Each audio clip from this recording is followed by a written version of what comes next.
बिस्मिल्लाहिर्रहमानिर्रहीम। Hello everyone, my name is Rahil Tariq. तो आज हम बैंक रिकॉन्सिलिएशन स्टेटमेंट का थर्ड क्वेश्चन करेंगे। तो क्वेश्चन पढ़ते हैं। On 30th June 2005 the cash book of mister Zubair showed an overdraft balance. कौन सा balance? Overdraft balance of ₹32,000. This balance did not agree with the balance as per the passbook. On comparing the two books, the following discrepancies were noted. ठीक है जी। कहता जी mister Zubair साहब हैं कोई, उनका जो कैश बुक का बैलेंस है वो 32,000 शो करवा रहा है, लेकिन वो क्या है? ओवरड्राफ्ट है। तो मतलब ये कैश बुक का क्रेडिट बैलेंस है, मतलब कैश बुक का अनफेवरेबल बैलेंस है। Cheques for ₹8,000 paid into the bank, ये डिफरेंट इसकी जो है वो क्या कहते हैं डिस्क्रिपेंसीज हैं, जो उसने कहा कि डिफरेंट रीजंस हैं जिसकी वजह से कैश बुक और पासबुक का बैलेंस बराबर नहीं आ रहा। तो हम इसको स्टार्ट करते हैं क्वेश्चन को। तो सबसे पहले हम बैलेंस लिखते हैं। बैलेंस कौन सा है इस क्वेश्चन के अंदर हमारे पास?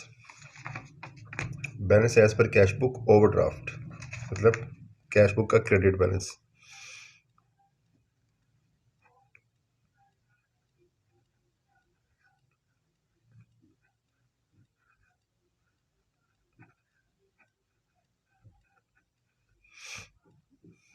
तो ये हम पहला क्वेश्चन है जो इस सीरीज के अंदर ओवरड्राफ्ट वाला क्वेश्चन करने लगे हैं। सेम रूल, सेम चीज़ें हैं सारी जो मैंने आपको रूल दिखाया था, गोल्डन रूल। बस फ़र्क क्या है? अनफेवरेबल के अंदर आपने प्लस माइनस वाला रूल अब फॉलो करना है। Plus plus plus, plus minus minus, और minus minus plus. Plus plus यहाँ पे क्या है? डेबिट्स हैं, ठीक है। Plus minus debit, minus credit. तो उसके अकॉर्डिंग ही आपने इसको फॉलो करना है और क्वेश्चन ईजिली आपका अटैम्प्ट हो जाएगा। किसी किस्म का कोई भी आपको बात याद रखने की और रट्टा लगाने की जरूरत नहीं पड़ेगी। किसी स्पेशल ट्रांजेक्शन को हम कॉन्सेप्चुअली इस रूल के तहत कर लेंगे। तो बैलेंस है 32,000, ठीक है जी। नेक्स्ट एंट्री पढ़ते हैं। अच्छा, ये बैलेंस कौन सा है? क्रेडिट बैलेंस है। आपने ये याद रखना है कि ये मैं कि नेगेटिव बैलेंस है, ठीक है। कैश बुक का क्रेडिट बैलेंस कौन सा है? ये नेगेटिव बैलेंस है। क्वेश्चन है, cheques for ₹8,000 paid into the bank for collection on 28th June 2005। 8,000 का चेक बैंक में कलेक्शन के लिए भेजा गया 2005 को। 8,000 का cheque have not yet been collected, लेकिन बैंक ने अभी तक वो कलेक्ट नहीं किया, ठीक है जी। तो हम अगर कॉन्सेप्ट के लिहाज से देखें तो जब हमने कलेक्शन के लिए चेक भेजा बैंक में, तो हमने डेबिट साइड पे फ़ौरन लिख दिया कितना? 8,000 रुपया। अकाउंटेंट ने डेबिट साइड पे लिख दिया क्योंकि हमने एक्चुअली कलेक्शन के लिए भेजा था, बट बैंक ने कलेक्ट नहीं किया। बैंक ने कलेक्ट नहीं किया। बैंक अगर कलेक्ट कर लेता वो तो पासबुक की डेबिट साइड पे आ जाता, बट ये नहीं आया क्योंकि बैंक ने कलेक्ट नहीं किया। तो यहाँ पे लिखने से कैश बुक का बैलेंस बढ़ गया, जबकि पासबुक का बैलेंस क्या हो गया? फिर कम हो गया। ये इन्वर्स रिलेशन है। मैंने आपको पहले ही बताया था कि एक चीज़ अगर बढ़ती है कैश बुक की तो पासबुक की वो कम होती है। कैश बुक की कम होती है तो पासबुक की बढ़ती है। इसी तरीके से पासबुक के लिहाज से अगर देखें तो पासबुक की किसी एंट्री की वजह से बैलेंस बढ़ेगा तो कैश बुक का कम होगा, और अगर पासबुक का कम होगा तो कैश बुक का बढ़ेगा। तो यहाँ पे कैश बुक का बैलेंस 8,000 बढ़ रहा है जबकि पासबुक का कम हो रहा है। तो इसको हम क्या करेंगे? माइनस, क्योंकि हमारे पास यहाँ पे बैलेंस कौन सा? Cash book. तो फ़र्क हम पासबुक में देखेंगे। जिस एंट्री की वजह से पासबुक का बैलेंस कम होगा उसको माइनस करेंगे, और जिसकी वजह से ज़्यादा होगा उसको हम ऐड कर देंगे। तो इस एंट्री की वजह से क्या हो रहा है? कम हो रहा है, क्योंकि ये नोट ही नहीं की। अगर ये कलेक्शन हो तो हो जाते हैं तो बैंक इसको में क्या लिख देता है? क्रेडिट कर देता, हमारा बैंक को डेबिट हो जाता। इसलिए हम इसको क्या करेंगे? माइनस कर देंगे, क्योंकि ये ऐड नहीं हुए। अच्छा, अब नेक्स्ट क्या देखना है आपने? आपने यहाँ पे लिख लेना है अनकलेक्टेड चेक।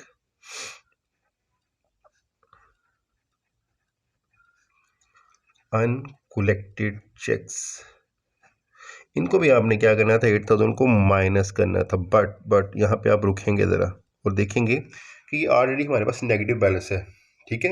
और इसको भी हम क्या करेंगे? माइनस ही करना था, लेकिन नहीं करेंगे। क्या करेंगे, इस रूल को फॉलो करेंगे। ये रूल को कहते हैं माइनस माइनस प्लस, ठीक है। अनफेवरेबल बैलेंस माइनस माइनस क्या हो जाएगा, प्लस। तो इन दोनों को हम प्लस करेंगे, इसलिए हम इधर भी लिखेंगे ऐड, ठीक है नहीं, माइनस माइनस प्लस हो जाएंगे और प्लस होकर ये बन जाएगा 40,000। बट बैलेंस कौन सा रहेगा, नेगेटिव, क्योंकि 32,000 नेगेटिव है, वो बड़ी अमाउंट है, तो उसी वाली उसी चीज़ को हम आगे नेक्स्ट फॉरवर्ड करेंगे, तो बैलेंस नेगेटिव ही रहेगा, तो ये ऐड होके नीचे आ गया। इसको कहते हैं अनफेवरेबल बैलेंस, ठीक है जी। और इसी रूल को आपने लेके चलना है। नेक्स्ट देखें, number 2 entry, checks for ₹6,000 issued on 26th June 2005 have not yet been presented for payment। हमने चेक्स इशू किए 6,000 रुपये के 26 तारीख को 2005 को, have not yet been presented, लेकिन जिसको हमने इशू किए तो उसने बैंक में जाके प्रेजेंट ही नहीं किया, प्रेजेंट करके पेमेंट ही नहीं ली, तो हमने चेक इशू किए थे। इशू कहाँ पे आता है, कैश बुक की इस साइड पे, तो अकाउंटेंट इसने इस साइड पे लिख दिया, लेकिन बैंक में जाके उस बंदे को जिसने हमें चेक दिया था कि भाई जाके पेमेंट ले लो, उसने जाके बैंक से पेमेंट ली ही नहीं, क्योंकि उसने प्रेजेंट ही नहीं किया, ठीक है, जाके प्रेजेंट ही नहीं किया। तो जाके अगर उसने प्रेजेंट ही नहीं किया तो बैंक से पैसे निकले ही नहीं है, इसका मतलब कैश बुक से पैसे निकल गए, इधर से नहीं निकले। कैश बुक से पैसे निकलने के ऐसे बैलेंस कम हो गया, जबकि इसका क्या हो गया, फिर इन्वर्स रिलेशन है तो इसका ज़्यादा हो गया। तो पासबुक बढ़ रही है तो उसको हम क्या करेंगे, ऐड, तो हम तो लिखेंगे अनप्रेजेंटेड चेक। लेकिन फेवरेबल के हिसाब से हम फिर क्या करेंगे वो देख लें आप। अनप्रेजेंट चेक्स रूल वही है सेम जो ऊपर है, लेकिन बस इसमें ये रूल लगेगा अनप्रेजेंटेड चेक्स। अनप्रेजेंट चेक को हमने क्या करना है, पासबुक का बैलेंस इससे क्या हो रहा है, बढ़ रहा है, इसको ऐड करना है। लेकिन ये माइनस वाली ये नेगेटिव बैलेंस है, अब इसको ऐड करेंगे, ये कितना है 6,000, तो ये प्लस माइनस क्या रहेगा, माइनस। एक्चुअली हमने इसको ऐड करना था, लेकिन रूल चेंज हो गया, मैथमेटिक्स रूल लगाया, तो प्लस माइनस को क्या करेंगे, माइनस लेस कर देंगे, तो ये आ जाएगा हमारे पास 40,000 में से 6,000 को माइनस किया तो 34,000। तो स्टिल हमारे पास ये नेगेटिव बैलेंस चलता आ रहा है सॉरी, स्टिल हमारे पास ये नेगेटिव बैलेंस चलता आ रहा है नेक्स्ट थर्ड वाली entry, an amount of ₹1,200 for interest on overdraft was debited in the passbook। 1,200 की एक अमाउंट थी फॉर इंटरेस्ट ऑन ओवरड्राफ्ट, हमें ये ओवरड्राफ्ट के ऊपर एक्सपेंस पड़ा। ओवरड्राफ्ट का मतलब है कि एक लिमिट से ज़्यादा बैंक अकाउंट से पैसे निकलवा लेना। अगर आप एक लिमिट से ज़्यादा बैंक अकाउंट से पैसे निकलवा लेते हो तो बैंक आपसे इसके ऊपर से क्या लेता है, कुछ इंटरेस्ट चार्ज करता है। बैंक ने वो इंटरेस्ट चार्ज किया, कितना चार्ज किया, 1,200, और आपकी पासबुक को क्या कर दिया, डेबिट। बट कहता है was intimated to mister Zubair on 2 June, लेकिन मिस्टर जुबैर को इसकी जो इन्फॉर्मेशन मिली वो नेक्स्ट मंथ जाके मिली, मतलब 30 जून तक इसके पास कोई इन्फॉर्मेशन नहीं थी। अगर इन्फॉर्मेशन होती तो जो जुबैर साहब हैं वो अपनी कैश बुक को क्या कर देते, 1,200 से क्रेडिट कर देते हैं इंटरेस्ट के हिसाब से, लेकिन उन्होंने नहीं किया, क्योंकि बैंक ने तो यहाँ से 1,200 डेबिट कर लिया, काट लिया, लेकिन यहाँ से नहीं कटे, तो इसके लिहाज से कैश बुक का बैलेंस क्या हो गया, ज़्यादा, जबकि पासबुक में वो पैसे कट गए इंटरेस्ट के लिहाज से, तो पासबुक का बैलेंस क्या हो गया, कम। तो इसलिए इसको क्या करेंगे, माइनस इंटरेस्ट ऑन ओवरड्राफ्ट कितना, 1,200। लेकिन यहाँ पे करने से पहले आप रुकेंगे, क्योंकि यहाँ पे रूल चेंज हो जाएगा वही ओवरड्राफ्ट की वजह से। क्यों होगा, क्योंकि ये ऑलरेडी माइनस है, इसको भी माइनस करना, तो माइनस माइनस क्या हो जाएगा, ऐड, इसलिए हम इसको ऐड करेंगे 35,200। चलिए जी, नेक्स्ट एंट्री पढ़ते हैं 4, collection charges of ₹28 were entered in the passbook but not in the cash book। Bank ने collection charges के नाम से पासबुक से पैसे क्रेडिट कर दिए, मतलब काट लिए, लेकिन वो सेम चीज़ कैश बुक में नहीं लिखी। ये देखिए बैंक ने क्या किया, ₹28 यहाँ से बैंक चार्जेस के नाम से काट लिए, माइनस कर दिए, लेकिन कैश बुक में वो ₹28 माइनस नहीं हुए, क्योंकि हमने लिखे ही नहीं बैंक चार्जेस को। तो इधर माइनस नहीं हुए, पासबुक में से माइनस हो गए, तो पासबुक का बैलेंस क्या हो गया, कम हो गया। तो हमें पता चल गया, हमें पासबुक है तो पता चलवाना है, कम हो रहा है बैलेंस के ज़्यादा, क्योंकि हमारे पास इधर कैश बुक है। तो हम फ़र्क पासबुक में देखें तो पासबुक का बैलेंस से क्या हो रहा है, कम हो रहा है। तो बैंक चार्जेस ₹28। लेकिन ओके, ये भी इसको हमने माइनस करना था, लेकिन ये ऑलरेडी माइनस वाली है, अनफेवरेबल है, ये भी माइनस, तो माइनस माइनस क्या हो जाएगा, एट।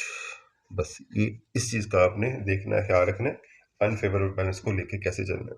तो इसको ऐड करेंगे तो ये 35,228 बन जाएगा। क्लियर। नेक्स्ट देखिए, कहता है mister Zubair paid into his bank account in cash an amount of ₹4,000। Mister Zubair ने अपने बैंक अकाउंट में एक कैश अमाउंट जमा करवाई 4,000 रुपये की, but it was wrongly credited to mister Yusuf's account, लेकिन वो गलती से मिस्टर यूसुफ के अकाउंट में क्रेडिटेड हो गए। ठीक है। मिस्टर जुबैर ने, फिर पढ़ते हैं, mister Zubair paid into his bank account in cash on amount ₹4,000 but it was wrongly credited to mister Yusuf's account, लेकिन वो गलती से मिस्टर यूसुफ के अकाउंट में क्रेडिट हो गया, मतलब हमारे अकाउंट में जमा नहीं हुए। हमने बैंक में पैसे जमा करवाए, कितने, 4,000 डिपॉजिट करवाया। ठीक है जी। बैंक ने हमारे अकाउंट में क्रेडिट करने की वजह से, की बजाय किसके कर दिया, अकाउंट में कर दिया, यूसुफ साहब के किसी अकाउंट में कर दिया, मतलब हमारे अकाउंट में क्रेडिट नहीं हुआ।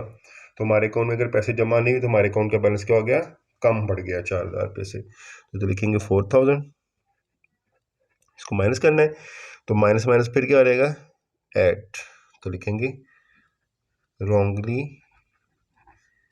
Credited to other account, Yusuf account लिख लेंगे आप। ठीक है जी। तो माइनस माइनस क्या हो जाएगा, फिर इसको ऐड करेंगे, तो ये फिर ऐड हो गया 3504 39,228। चलो लास्ट एंट्री देखते हैं। कहता हूँ 30 June 2005 the bank received interest of ₹3,000 from a company on mister Zubair's deposit with that company.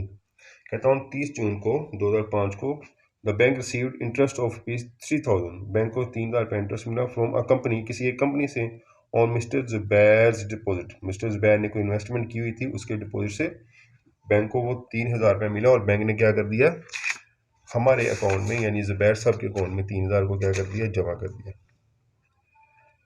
3,000 क्या कर दिया, जमा कर दिया। तो 3,000 जमा होने से 3,000 जमा होने से क्या हुआ कि पासबुक का बैलेंस बढ़ गया, पासबुक का बैलेंस बढ़ गया, लेकिन वो सेम चीज़ जो है कैश बुक में जमा नहीं की थी, तो कैश बुक का बैलेंस क्या हो गया, कम हो गया, माइनस चला गया। तो बैंक ने यहाँ 3,000 हमारे अकाउंट में, जुबैर साहब के अकाउंट में क्रेडिट कर दिए थे, तो 3,000 बढ़ गया था, तो बढ़ने से क्या हुआ, पासबुक का बैलेंस ऐड करेंगे, तो इधर 3,000 लिखेंगे, देखते हैं इसको ऐड करेंगे कि माइनस करेंगे फिर अकॉर्डिंग टू, फिर अनफेवरेबल बैलेंस, तो ये ऑलरेडी माइनस है, तो ये प्लस है, तो माइनस प्लस क्या हो जाएगा, माइनस, तो ये आ गया 36,228, 36,228। उसको हम क्या लिखेंगे, interest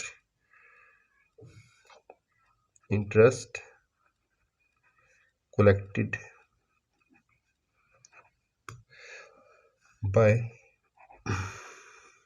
bank and deposit to account, या डिपॉजिट टू अकाउंट या क्रेडिट टू अकाउंट, कुछ भी लिख ली। तो प्लस माइनस ये क्या हुआ था, लेस, इसको हमने लेस किया था, तो ये चले हमारा क्वेश्चन कंप्लीट हो गया। तो इसको, ये हमारे पास कौन सा बैलेंस है, बैलेंस नेगेटिव में ही है, तो बैलेंस एज पर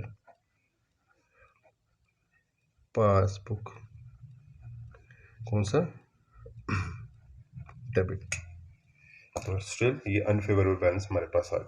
तो ये था जी अनफेवरेबल बैलेंस, यानी ओवरड्राफ्ट बैलेंस वाला, ओवरड्राफ्ट बैलेंस वाला क्वेश्चन।